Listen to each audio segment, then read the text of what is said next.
You're listening to the Mind Over Murder podcast. My name is Bill Thomas. I'm a writer, consulting producer, and now podcaster. I am now trying to use my experience as the brother of a murder victim to help other victims of violent crime.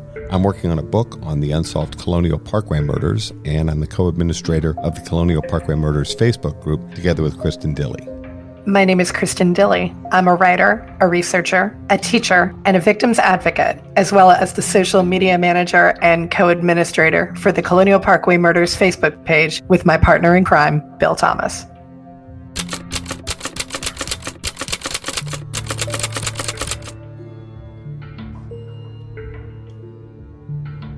Welcome to Mind Over Murder. I'm Kristin Dilley. And I'm Bill Thomas. We are back on an unseasonably warm November day. I don't know how it's been up there, Bill, but it was pretty darn toasty here today. Nice little 80 degrees in the sun. It wasn't that warm, but it was unseasonably warm. A lot of times by Halloween, 1st of November, it's quite cold here. Sometimes it even snows. I would say you're in the icebox of Connecticut, my dude. I'm surprised it has not snowed already. Yeah, but it was like 70 degrees and sunny, absolutely gorgeous. None of us can get over it. It's very strange. We had a truly bizarre thing happen here over the weekend, which we're still cleaning up from. We have a large hill that heads down through the center of town with state highway, Route 44, which runs east-west, which cuts through the center of our little town. Early Saturday morning at 5:58 a.m., I'm actually amazed we didn't hear this. A very large gasoline truck. Oh, no. Filled with 8,200 gallons of fuel, ask me how I know, was headed down the hill into the center of our town. This is just before 6 a.m. Somehow the driver manages to get off the road in this beautiful residential section of town opposite our elementary school. Oh, no. And then we don't exactly know what happens next, but he either turns to get back onto the road or makes a correction or whatever, overcorrects. This giant truck full of gasoline tips on its side. Oh, no. And skids across the road, completely blocking the road in both directions, whereupon 8,200 gallons of gasoline start flowing out of the truck. Oh, no. All over the road, all over the front lawns of these beautiful homes. And then, and this is where it gets really scary, down into the storm drains. Oh, gosh. So that it's man. flowing downhill through the center of town. As soon as you said downhill, I'm sitting there going, was there a mudslide? Was there a flood? No, this is worse than that. Oh, my gosh. We learned about this around 8:30 a.m. when we got a notice they were turning off our power on an emergency basis because they were afraid there was going to be an explosion and fire. When the truck initially tipped over, there was no explosion or fire, which we were very fortunate in that way. They had to evacuate a number of homes near us. We live on a street called Maple Avenue. Just a block over from us on Maple Avenue. It's just a little bit lower in terms of these pretty rolling hills. All of those homes in that slightly lower section of Maple Ave were all evacuated because people could smell the gasoline flowing through the storm drains. And these actually that's so scary. Go under people's houses. We actually have one that goes through our garden, comes out on the other side. We don't have any direct access to it, but there's a brook then where these storm drains dump into, which would normally be rainwater and runoff. And in this example, it's gasoline headed towards a beautiful river, which is also runs through our town, called the Blackberry River. Oh, no. Oh, so Buttermilk Falls, where you and I went to when I came to visit? Exactly. Oh, no. That also is flowing down towards the same Blackberry River. Oh, no. They had to turn off the power for the whole center section of town for about 4 hours. This would have been Saturday morning. And then, of course, we heard the ambulances and fire engines, and it just kept coming and coming. They brought in fire equipment from as far away as 65 miles from here, because these are small towns. They have a cooperative relationship. It's a regional thing. So we ended up with our volunteer fire department, who are actually very good, but these are my neighbors. They're people that just do this out of the goodness of their heart. We also have a volunteer ambulance corps who are also very good. So they're all scrambled, and then all of the other fire equipment from surrounding towns was brought in, and they were trying to contain the gasoline, which is very difficult. Wow. And without blowing it or themselves up. Amazingly, the driver of the truck was not injured. He had managed to extricate himself from the truck. I don't know what his cover story is going to be about exactly how he managed to spill his entire load of gasoline in the middle of our town, but they've been working on it now, Saturday, all day Sunday, and all day today. Can you smell the gasoline? If you're stepping outside, can you smell it? Not so much at our house, but we took the dog for a walk and we went over towards that slightly lower portion of Maple Ave, and you could definitely smell gasoline. Oh my goodness. And then we took the dog for a walk, and we've had all of these massive white environmental trucks going all over town. It's actually an unnatural disaster. And we ended up chatting with the guys that are working on the mitigation, is what they call it. And these are these environmental companies. They come in, and for example, when we were walking the dog, we stopped and I chatted with the guy for a little bit, and he explained that they were siphoning off the gasoline from the top of the brook that runs through the center of town. And then they pull that into tractor trailers filled with water and gasoline. Then it goes to a recycling center where the water and the gasoline are separated again.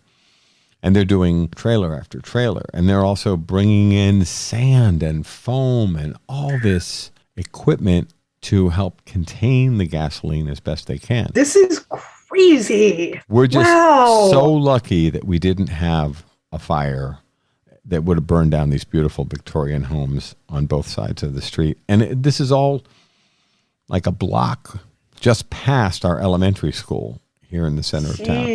You've been doing this 2 days and you never called me and said, by the way, I've got a crazy story for you. You saved it for the podcast. We've been waving and thanking all of the firefighters and environmental workers and police. And our town has just been inundated with equipment and personnel. We live 2 doors down from town hall. And by the way, we're having an election tomorrow.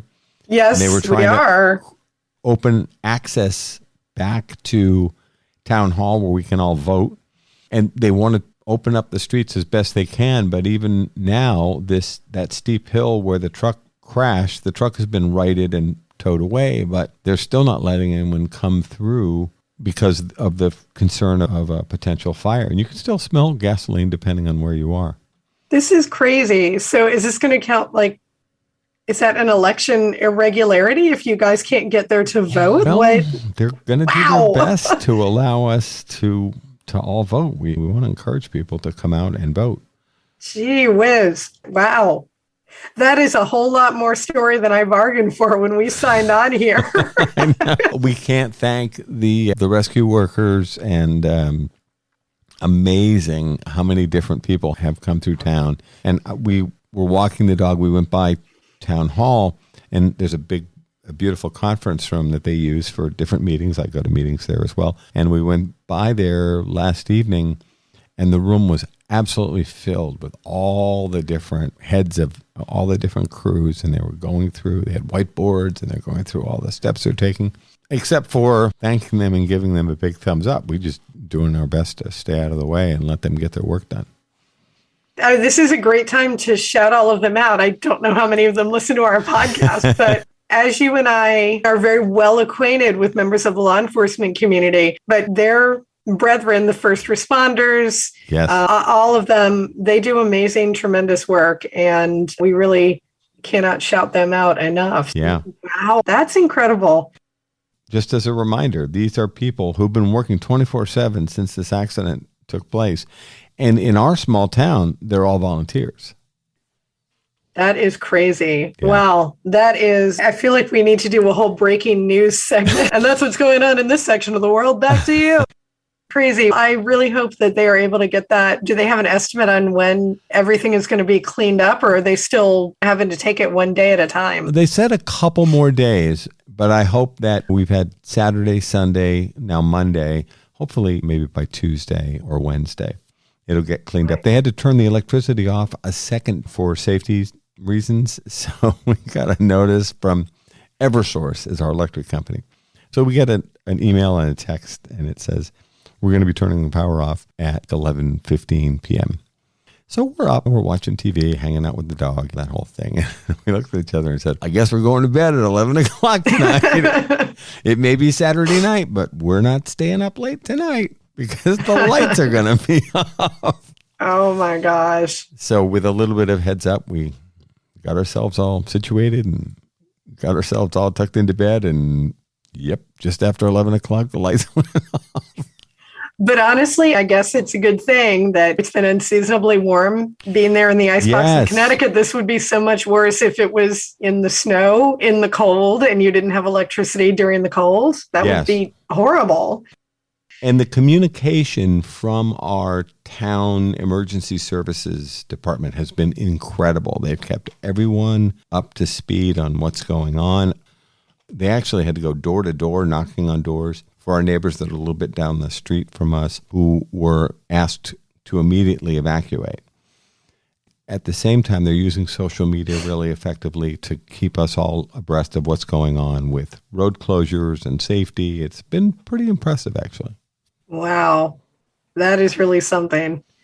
So we know that our next edition of Mind Over Murder, you're going to have to continue to give updates on all of this and everything. We'll be thanking these teams for many moons. And then we're going to have to work with the state of Connecticut and our town officials who've got to get these trucks to slow down as they come hurtling through our little town. Yeah, I 100% remember hearing very loud trucks going downhill. Yeah, they come when I stayed at the Maple House. Yeah. Wow. I really don't know how we're going to top that story from the Maple House, but I think we're going to have to try for this episode. And we are continuing our coverage of true crime news. And specifically, we want to talk about some very interesting developments that have taken place since we recorded our last episode in the Ruth Marie Terry case, also known as Lady of the Dunes. This has apparently exploded more than I guess anybody was really thinking that it would. And Bill, I know you've been keeping on top of these updates here. So what have we learned about Ruth Marie Terry's, what did we call him last time? Bunko artist? Was that delightful term? That was the term they used in one of the newspaper articles, and I hadn't heard that term in years. A bunko artist, of course, is a con artist.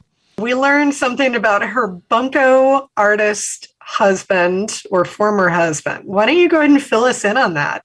There's a lot happening here. As we talked about last time, Kristin, first of all, for Ruth Marie Terry to finally be given her name has resulted in so much new information now being developed, because in a situation where they had these unidentified remains for 48 years, they weren't really able to move that investigation forward because they didn't even know who this poor woman was.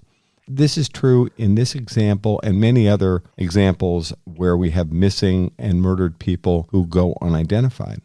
After our friends at Othram were able to help the FBI, Massachusetts State Police, the Cape Cod Prosecutor's Office, and other agencies identify Ruth Marie Terry using forensic genetic genealogy, the story gets more and more bizarre as we go forward. First of all, a number of other family members have now come forward and are able to tell us a lot more about Ruth Marie Terry. We now have a niece, Brittany Novoglosk, who's commented to NBC News that her great aunt was a beautiful and loved member of her family. They had been missing her for 48 years. Of course, she's from Tennessee originally and had moved around quite a bit and had lived in California and elsewhere. She did have ties to Massachusetts as well, but they didn't realize that these unidentified remains found near Provincetown in 1974 could possibly be their great aunt. they described her as a loving and caring person who was a free spirit, her great niece said, and she wanted to explore life outside of where she grew up in Tennessee. So she moved around quite a bit. As you mentioned last time, she lived in Michigan, California. She'd visited Massachusetts. Apparently, she wandered a bit. Herself was married several times. As we discussed last time, she gave up a son whom she had when she was quite young, about age 21. 21. She appears to have been married perhaps as many as 3 times. It was all part of this kind of adventurous, wandering spirit was how she was described. Her great niece said she told us that her mother and grandmother never stopped searching for Terry, but they had no way of knowing that she was buried in Provincetown all these years in an unmarked grave. Oh, wow. They did know about Maldevin, and the last they knew about her husband was he was a boyfriend at that point, and of course now he's the focus of the investigation into her murder. You're listening to Mind Over Murder. We'll be right back after this word from our sponsors.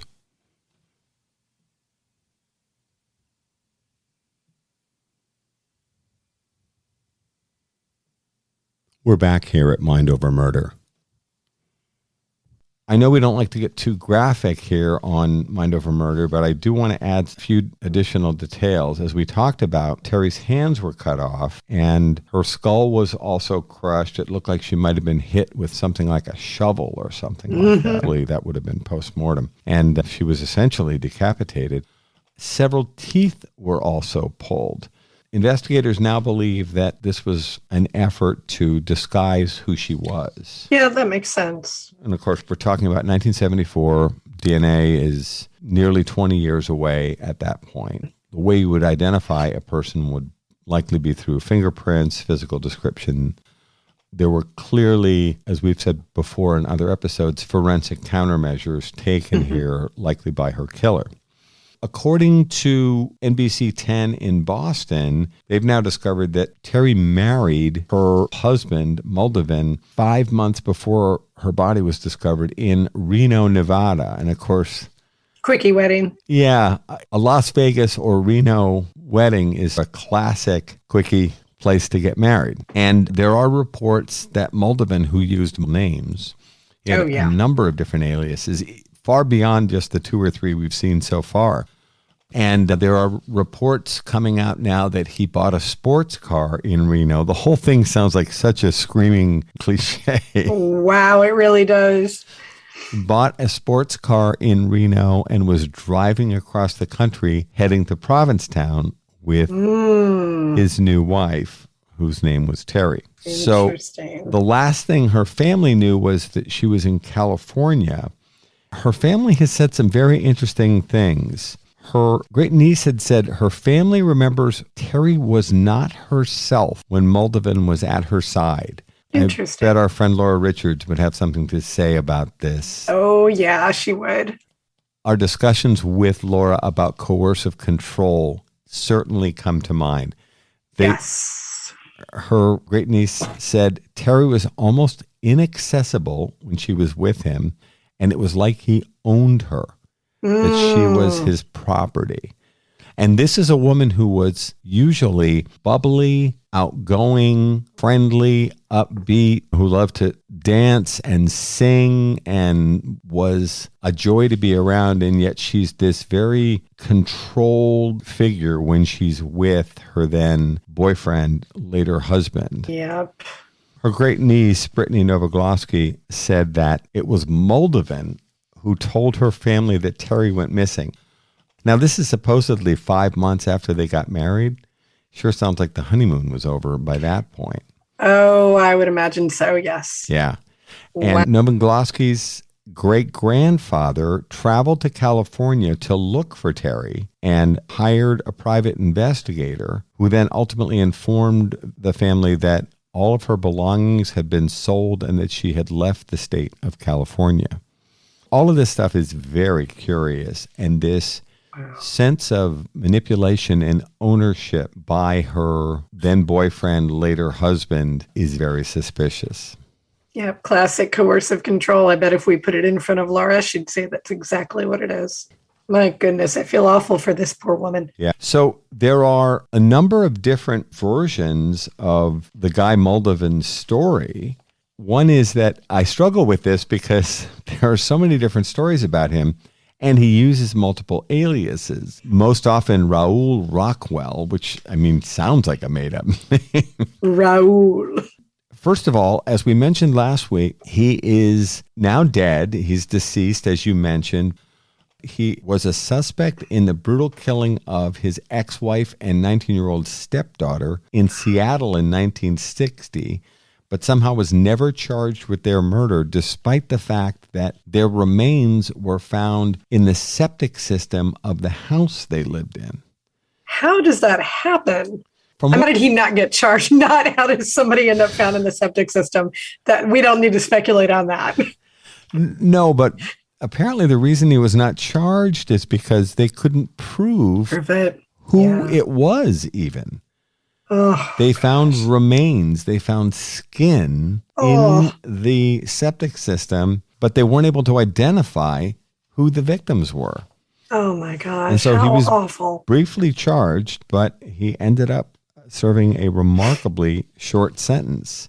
As we talked about before, he was charged with fraud involving his, I hesitate to put numbers on this, and one of his next wives. He's been married so many times. Some of the reporting I've seen said he may have been married as many as 6 times. And then he has many girlfriends at the same time. And then all these different names. It just goes on and on. Wow. The NBC 10 investigators in Boston had said that Terry was married several times, but Maldevin seems to hold the record here. They think he was married at least 4 times and perhaps as many as 6 times. The Massachusetts State Police give his name as Guy Rockwell Maldevin, born October 27, 1923, although, as they point out, he also went by the names Raoul Guy Rockwell, so switching his names around, and Guy Maldevin Rockwell. And then Terry herself also used multiple names. She went by Terry Marie Vizina, Terry M. Vizina, and Terry Shannon. They have this very curious nomadic lifestyle. And ultimately, it appears that shortly after they were married in Reno, he bought a sports car under yet another name and then drove off. I read reporting last night as well that Maldevin's father had extensive ties to Provincetown. He owned a number of different homes and businesses in Provincetown, which may be why they were headed to that location. That makes sense. Although it wasn't like they were in Provincetown for a great length of time, they think that the family ties have something to do with that being their final destination, at least the final destination for Terry herself. I just saw some new reporting from our friend Robin Warder. He does a very good podcast called The Trail Went Cold. And not only is Robin an outstanding podcaster, he's also a very strong researcher. Yes. He's reporting something that I haven't seen anywhere else, which is why we want to be careful to make sure we're giving credit to Robin. He has discovered newspaper articles from Eureka, California, from the early 1960s that describe Rockwell as potentially a perpetrator, an offender in another series of murders. Wow. These newspaper articles from the early 1960s, they describe him as Raoul Guy Rockwell. In addition to being a suspect in the murder of Manzanita Rockwell, age 39, and her daughter, Dolores Mears, age 18, who had died in, I believe it's April 1960, and the remains were found inside the septic tank discussed. Apparently, Rockwell had also lived in Fortuna, California, in Humboldt County from 1947 until about 1950. They were stating that they are interested in questioning him for that murder 10 years before, and that involved a bread truck driver named Henry Baird, age 22, from Eureka, California, and a young woman who was only 17. Her name was Barbara Kelly, and she was a waitress at a restaurant in Fortuna, California.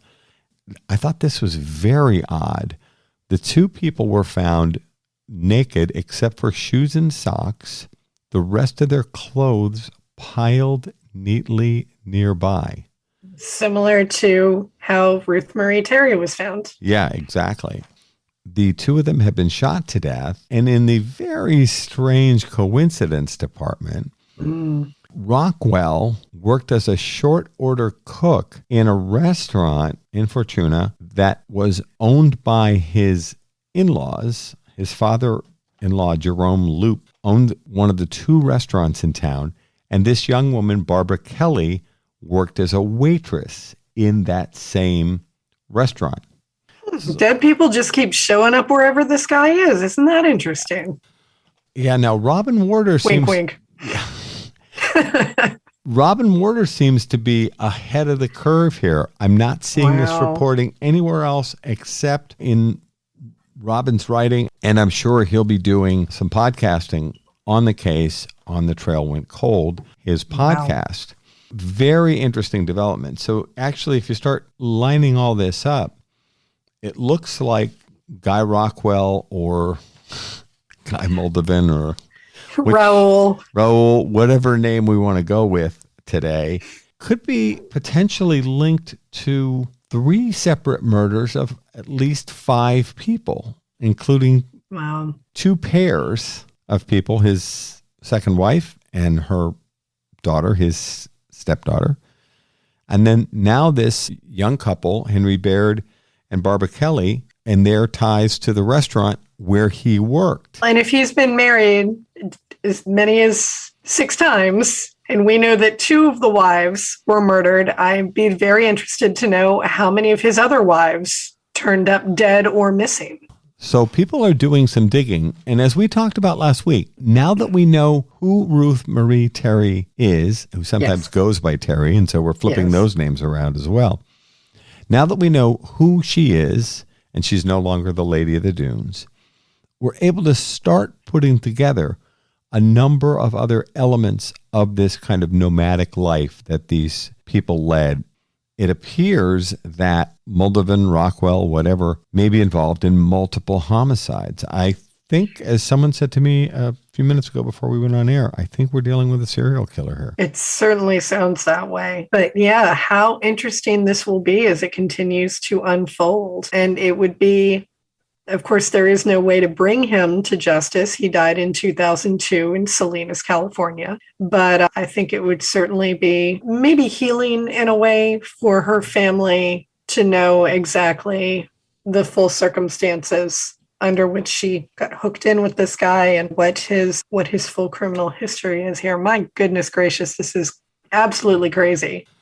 Just the way that it's developed. Yeah, I'm very interested to see where this goes, and props to Robin Warder for all of this excellent work that he's doing here. That's some great researching. I'll be interested to see who else picks up on that. And it sounds like her extensive family, that Ruth Marie Terry's extensive family, never gave up on her. They were always looking for her.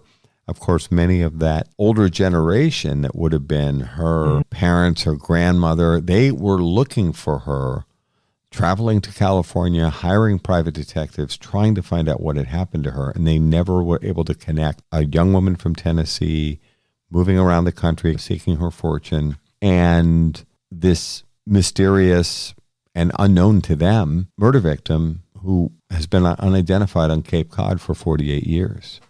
It was an interesting story to begin with, and it just gets more and more interesting the deeper you dig and the more layers you peel away. So I'm very interested to see where this will continue to go. And we will bring on our friends from Othram for a future episode to talk about the work that they did on Ruth Marie Terry's case. As Kristin Middleman teased a little bit on their DNA Solves page, this was not easy work that they did. This was a difficult one for them. And so I know I'm very interested in what exactly they had to do to find this name of Ruth Marie Terry.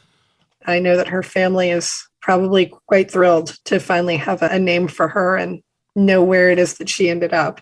We did mention last episode that her biological son, Richard Hanchett, had said that he is looking to bring her body back to Tennessee so that she can be buried with her parents.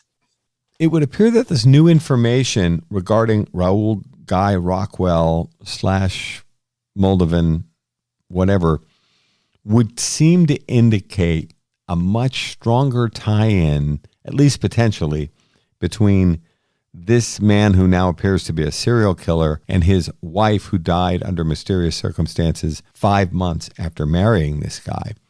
Would seem to make him the most likely offender and be the person responsible for Lady of the Dunes killing.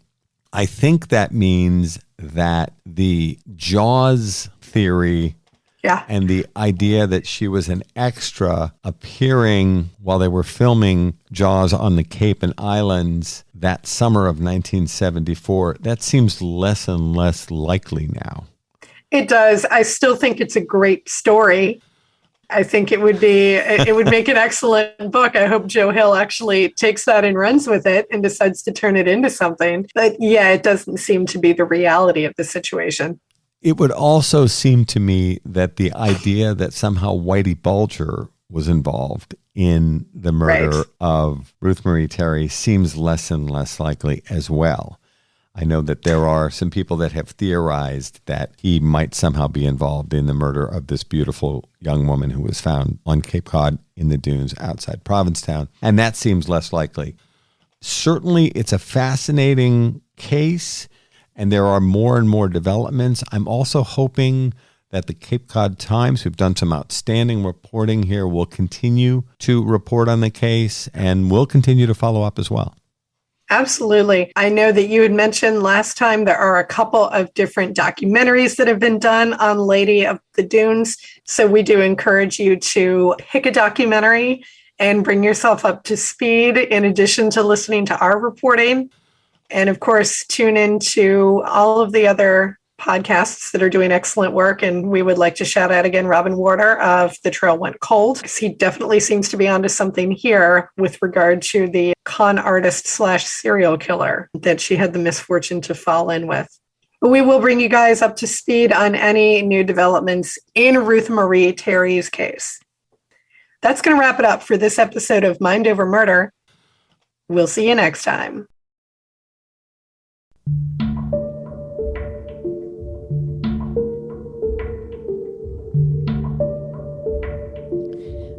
Mind Over Murder is a production of Absolute Zero and Another Dog Productions. Our executive producers are Bill Thomas and Kristin Dilley. Our logo art is by Pamela Arnois. Our theme music is by Kevin MacLeod. Mind Over Murder is distributed in partnership with Crawl Space Media. You can follow us on Facebook, Twitter, or Instagram. You can also follow our page on the Colonial Parkway Murders on Facebook. And finally, you can follow Bill Thomas on Twitter at BillThomas56. Thank you for listening to Mind Over Murder.